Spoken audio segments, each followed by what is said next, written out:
Have you ever found yourself avoiding a donor report? Not because you don't know how to do it, but because just thinking about it makes you feel overwhelmed. You know you need to do it, you know it's important, and yet you keep putting it off. And the longer you wait, the worse it feels. If you work in humanitarian or development settings, this probably feels familiar. High pressure, constant urgency, limited resources, uncertainty everywhere. So, today, we're going to talk about how to overcome procrastination in a stressful environment, like the ones we work in and humanitarian development. But here's what I want to say right from the start: procrastination is not a time management problem, it's a feeling management problem. Once again, procrastination is not a time management problem, it's a feeling management problem. And once you understand that, everything changes. So, in this episode, you're going to learn why procrastination actually increases under stress, why just pushing through doesn't work, and how to create motivation that helps you move forward, even when things feel overwhelming.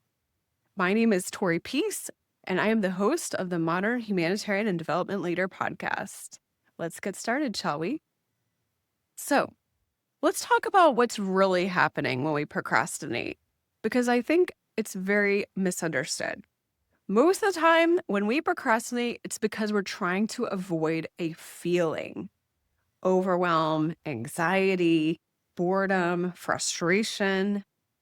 So, for example, you don't want to do the donor report because thinking about it just makes you feel overwhelmed. So, you avoid the report to avoid feeling overwhelmed. But here's the problem: that actually doesn't work. You still feel overwhelmed. And usually it gets worse because now not only do you feel overwhelmed, but you also feel pressure. You know the report still needs to get done. You know the deadline is approaching. You know you're going to have to do it anyway. So what happens? You wait until the last minute. You rush. You feel stressed the entire time. And afterwards, you tell yourself, I really need to stop procrastinating. But notice the problem was never the laziness. The problem was avoiding a feeling. So, if procrastination is about avoiding a feeling that we don't want to feel, then the solution is not to force ourselves to act through willpower. The solution is changing how we feel about the task. In other words, if procrastination comes from avoiding discomfort, then action comes from desire. When we feel desire or motivation, we don't need to force ourselves to do something. We want to act. So the real question becomes, how do we create motivation strong enough to move us through discomfort, especially in high stress environments? So there's a lot of research on human motivation, but one of the most well-known frameworks comes from Daniel Pink, the author of Drive. He found that across cultures, in a global study, humans are primarily motivated by three things: autonomy, or having control over our work; mastery, that is, getting better at something that matters to us; and purpose, which is understanding why our work matters. All three of these are important, but today I want to focus on purpose, because purpose will turn I should do this into I want to do this. And if you've listened to this podcast for any length of time, you know that being a clear leader, that is a modern clear leader, starts with clarity. Clarity about the impact you want to create. That impact, your impact, is your purpose, not your job description, not your title, your unique leadership impact. Let me give you an example of how it changed my own work.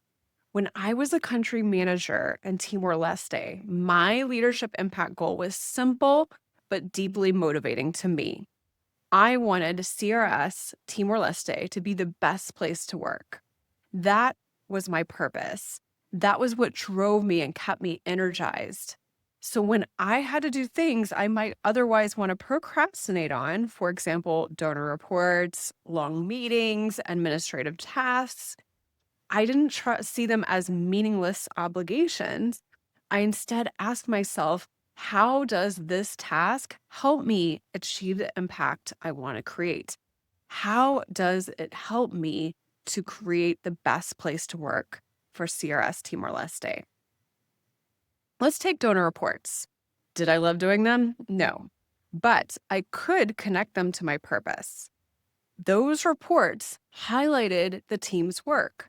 That visibility increased funding potential. More funding meant better resources. Better resources helped keep strong staff. And that directly supported my vision of making CRS Timor the best place to work. The same with long government meetings. If they didn't serve that purpose, I delegated them or I declined them. But if they did, through visibility, building relationships, or credibility, I could feel motivated to show up fully.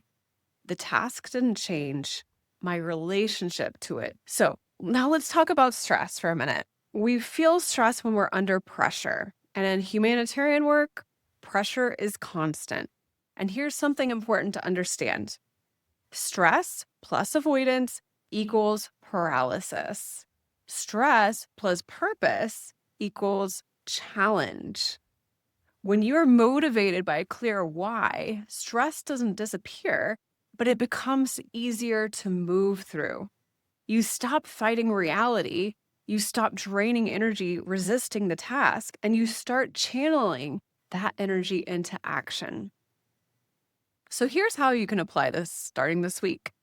First, get clear on your leadership impact. Ask yourself, what is the impact I want to create as a leader? What do I want to be known for? What kind of environment do I want to build?